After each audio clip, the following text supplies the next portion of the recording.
So now that you know what a random variable is, how to generate a probability model from it, and then how to use that probability model to calculate an expected value and a standard deviation, I'm going to go through some problems that show you how to calculate the expected value and standard deviation using different random variables.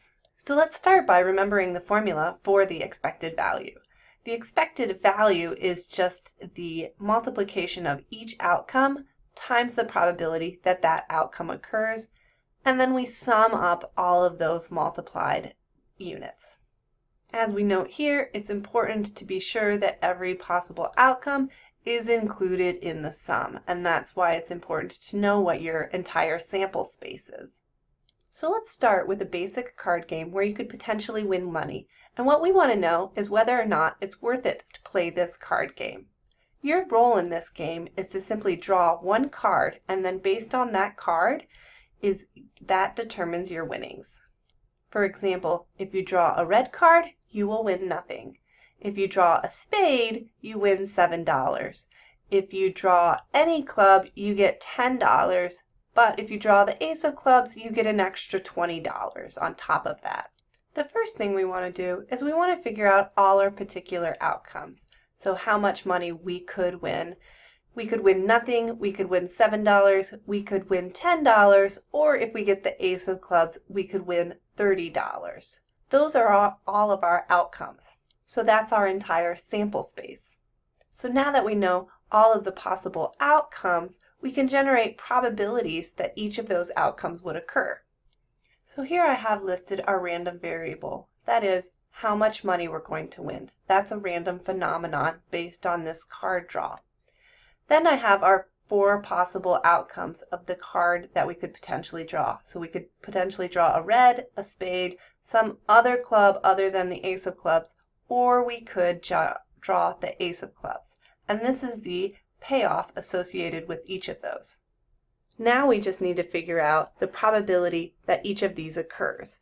So for example, with drawing a red card, there are 26 red cards in the deck, and there are 52 total cards in the deck. So the probability that we win $0 is 26 out of 52. This is exactly 1/2 of the deck. The spades is exactly 1/4 of the deck because 13 of the cards are spades out of 52, and so 0.25 is the probability that we will win $7. Now the last 2 probabilities are the hardest to calculate because we have to separate out the ace of clubs from the other clubs. So all of the other clubs there are 12 of out of the 52 in the deck. And there's only one ace of clubs. And once we have those, we can calculate their probabilities. And you can see this is our probability model for all of the particular outcomes. And this sums up to 1, which meets the rules of the probability assignment.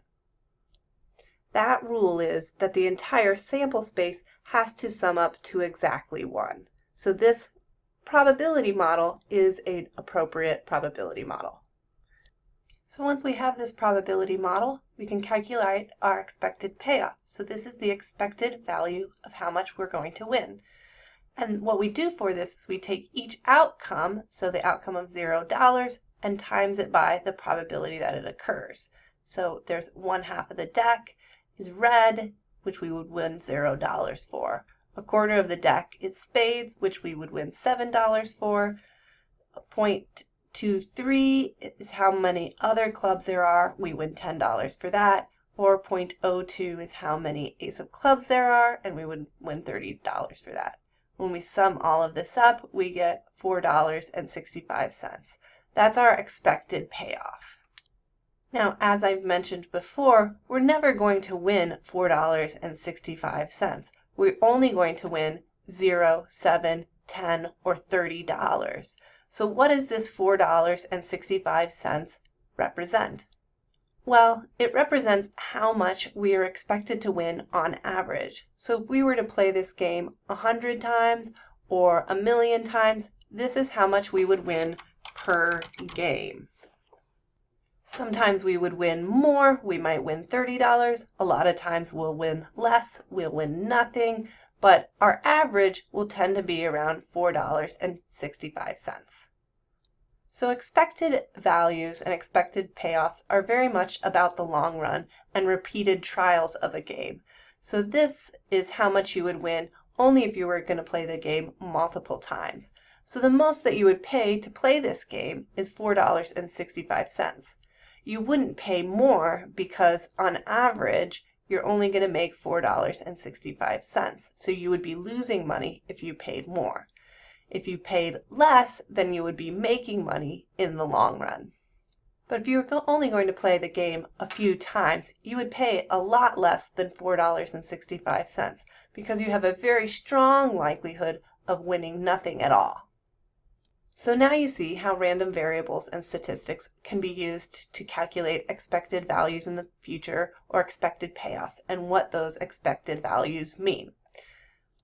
But random variables aren't just for gambling. There's lots of other things that we can think of as random variables. You could think of a randomly selected household and the number of children that they have as a random variable because you've randomly selected that house. So let's think of something that's not attached to gambling that might be a random variable. In this example, a couple plans to have children until they get a girl, but they agree they will not have more than 3 children because 3 children's a lot. So even if they have all boys, they're going to stop at 3 children. Assume that the probability of having a girl is 0.49.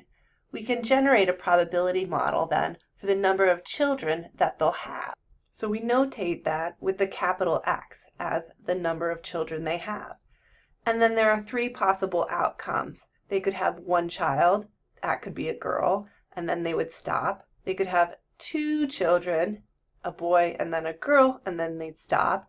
Or they could have 3 children, but they're definitely going to stop at 3 children. They're not going to have 0 because they've already planned on having kids. So this is the rule that they're following, and these are the possible outcomes. Now let's generate probabilities from this. For the outcome of having 1 child, that means they have a girl, and then they're going to stop. So the probability of having a girl is just 0.49. For having 2 children, that means they have to have a boy first, and then they're going to continue having children after that. So then they have a girl, and then they stop. So the probability of having a boy is 0.51 times the probability of having a girl, which is 0.49. Now we know we multiply these because I used the word and. They have a boy and they have a girl, and those are, we're assuming, independent events, so this is our answer for having 2 children. The probability of having 3 children, there's 2 different combinations of having 3 children. They could have 3 boys in a row, or they could have 2 boys and a girl. And so those are 2 disjoint events, so we can just simply add them up. They could either have 3 boys or they could have 2 boys and a girl. So this is our probability model for the number of children that this couple could have. Next, we're going to use these probabilities to generate an expected value. So what we do when we calculate the expected value is we take each outcome and multiply it times the probability that that outcome occurs. And you can see that I did this for all 3 possible outcomes.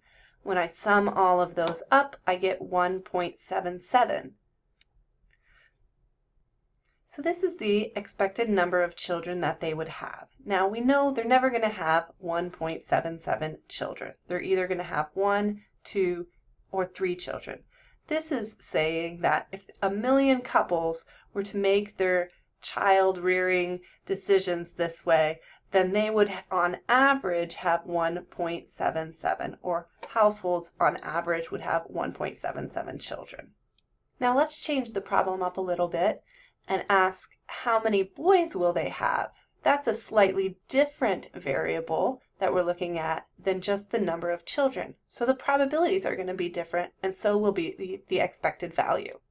Now, with our variable of interest being the number of boys they have, it is possible that the outcome is 0 because they could have a girl and they could stop. They could also have 1 boy, 2 boys, or 3 boys. And so next we're going to calculate the probabilities of each of those outcomes. So again, the probability that we have 0 boys is just having a girl, so that's 0.49. To have 1 boy, that means they're going to have a boy, but again, they said they're going to have a girl, so they have a second child, and then they stop at that girl. To have 2 boys, that means they have 2 boys in a row. They're not going to stop at having a boy, they have another girl.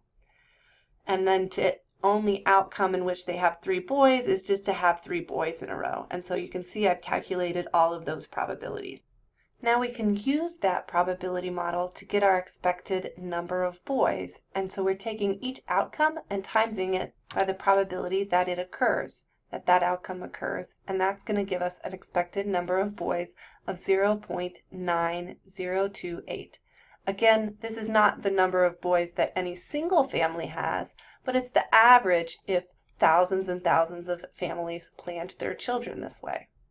The other thing I want to briefly go over is how to calculate the standard deviation. Remember, the standard deviation is just the square root of the variance, and the variance is calculated by looking at the deviation that each outcome is from that expected value.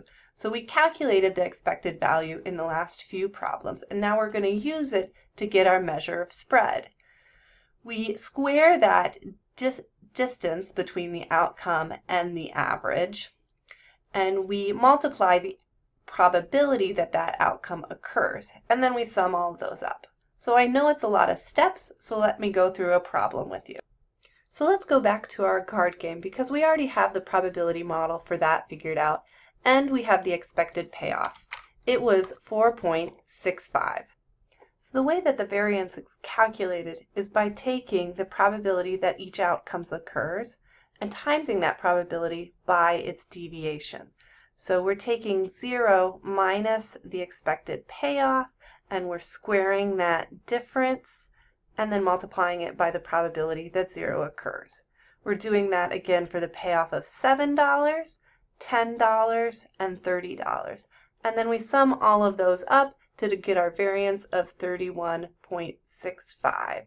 Now it's important that you do this squaring first of the difference and then multiplying. And then to find the standard deviation, we just square root this term. That's going to be 5.62. Remember, squaring it puts it back in terms of dollars. The variance is in terms of dollars squared, which is essentially meaningless. So we want to put it back in terms of dollars, so we have to square root it.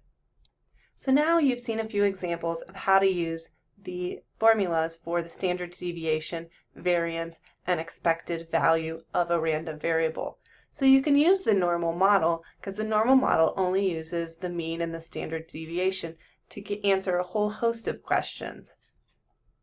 But before we move on to applying the normal model, there are some really interesting properties of the expected value operator and the variance operator, and I'm going to look at those properties in the next set of videos.